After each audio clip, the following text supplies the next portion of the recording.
सदगुरु की कृपा से ही मिलती है मुक्ति। गुरु गीता में योग साधना के गहन रहस्य उजागर होते हैं।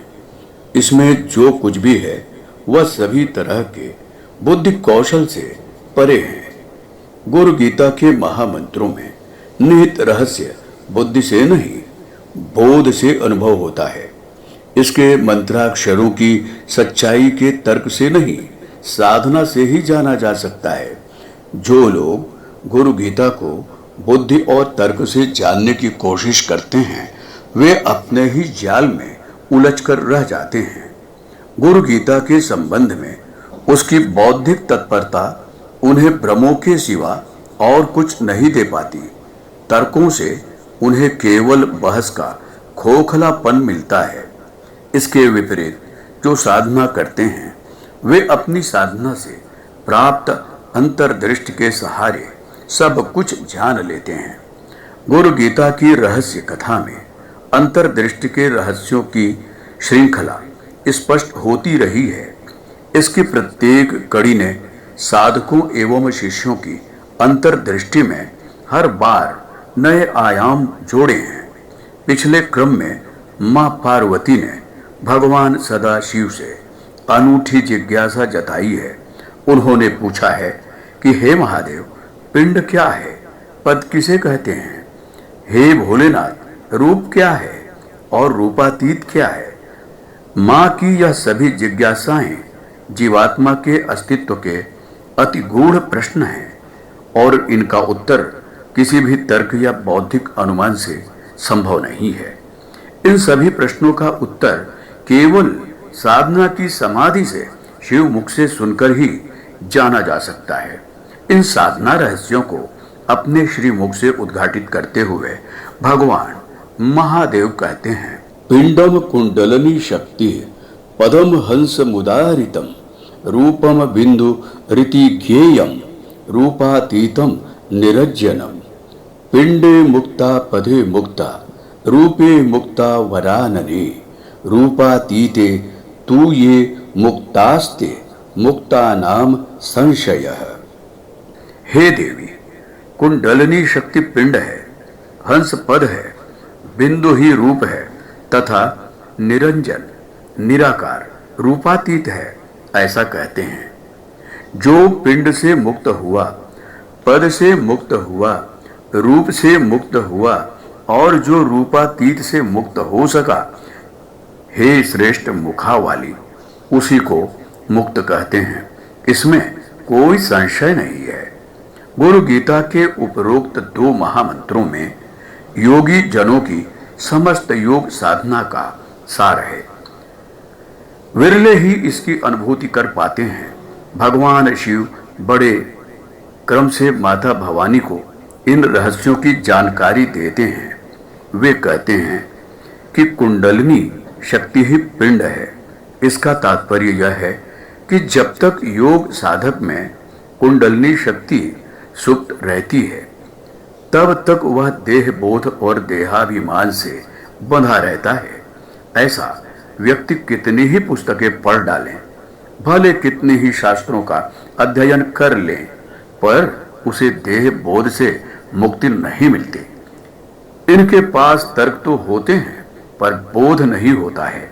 ये बातें कितनी ही ऊंची क्यों न करें, पर वह वासनाओं की कीचड़ और कलुष से मुक्त नहीं हो पाता। उसे यह मुक्ति मिलती है कुंडलिनी शक्ति के जागरण से। कुंडलिनी के जागृत होते ही कीचड़ धुलने लगती है, कुसंस्कारों की काई छटने लगती है और तब उसे अनुभव होता है कि देह से परे भी उसकी सत्ता है। इस तरह ऐसा साधक कुंडलिनी के जागरण एवं ऊर्ध्वगमन के साथ ही पिंड से मुक्त हो जाता है। परंतु यह मुक्ति का पहला चरण है। इसके आगे की यात्रा तब संभव होती है जब वह पद को पहचानता है। प्राण रूप हंस की सूक्ष्मताओं एवं विचित्रताओं से परिचित होता है। देह में जितने बंधन है, वे सबके सब स्थूल हैं, परंतु प्राण की प्रकृति देह की तुलना में सूक्ष्म है। इस प्राण को भली भांति जान लेने पर, इसे अपनी साधना से स्थिर कर लेने पर उसे पद मुक्ति के रूप में मुक्ति के दूसरे चरण का अनुभव होता है। इस अवस्था में पहुंचे हुए योगी को वासनाएं नहीं सताती, कुसंस्कारों की कीचड़ उसे कलुषित नहीं करती। वह भय से सर्वथा मुक्त हो जाता है, परंतु यहीं से उसके जीवन में रिद्धियों का, सिद्धियों का सिलसिला प्रारंभ होता है। परिष्कृत प्राण एवं पारदर्शी मन उसमें अनेक अलौकिक विभूतियों को जन्म देते हैं। हालांकि इसमें स्थूल जैसा कुछ भी नहीं होता, परंतु इनके प्रयोग एवं परिणाम से सूक्ष्म अभिमान तो जागता ही है। इसमें छुटकारा इतना आसान नहीं है। यह तो योग साधक को केवल आत्म साक्षात्कार के बाद ही उपलब्ध होता है, किंतु यह तभी होता है जब इसे बिंदु रूप आत्म ज्योति का दर्शन हो।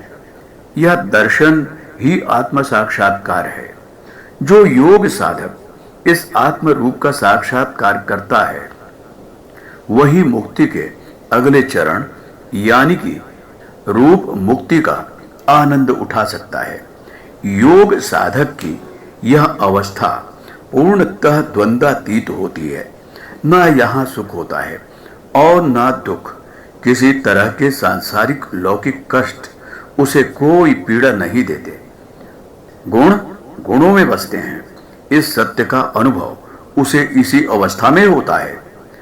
उपनिषदों में इसी को अंगुष्ठ मात्र आत्म ज्योति का साक्षात्कार कहा गया है। इस ज्योति के दर्शन मात्र से योग साधक को स्वयं का ज्ञान एवं आत्म रूप में स्थिति की प्राप्ति हो जाती है। इस अवस्था का सच एक ऐसा सच है जिसे अनुभवी ही जानते हैं। वही इसका सुख एवं आनंद भोगते हैं। मुक्ति की यह अवस्था पाने के बाद भी भेद बना रहता है। जीव सत्ता एवं परमात्मा सत्ता के बीच पारदर्शी दीवार बनी रहती है। कुछ वैसा ही जैसा कि लैंप की ज्योति एवं देखने वाले के बीच शीशा आ खड़ा होता है। देखने वाला ज्योति को देखता है, परंतु इसे छू नहीं सकता, इसमें समा नहीं सकता। कुछ इसी तरह आत्म ज्योति में स्थिर हो जाने के बाद जीव सत्ता को परमात्मा की अनुभूति तो होने लगती है, परंतु भेद करने वाली पारदर्शी दीवार नहीं ठहरती। यह अवस्था आनंददायक होते हुए भी बड़ी पीड़ादायक एवं तड़पाने वाली है। अनुभवी जनों को ही इसका अनुभव होता है। इस पारदर्शी दीवार को भेदना किसी साधनात्मक पुरुषार्थ से संभव नहीं है। कोई भी योग की साधना किसी तरह की तकनीक से यह कार्य नहीं हो सकता। किसी तरह की तकनीक से यह कार्य नहीं हो सकता। इसके लिए तो बस भक्त की पुकार और भगवान की कृपा का मेल चाहिए। शिष्य की तड़पन एवं सद्गुरु की कृपा से ही यह दीवार ढहती है, गिरती है। बड़ी कठिन एवं मार्मिक बात है यह। जो यहाँ लिखा और कहा जा रहा है उसे पता नहीं कौन किस तरह से समझ सकेगा, पर यही सच है, यही सच है, यही सच है।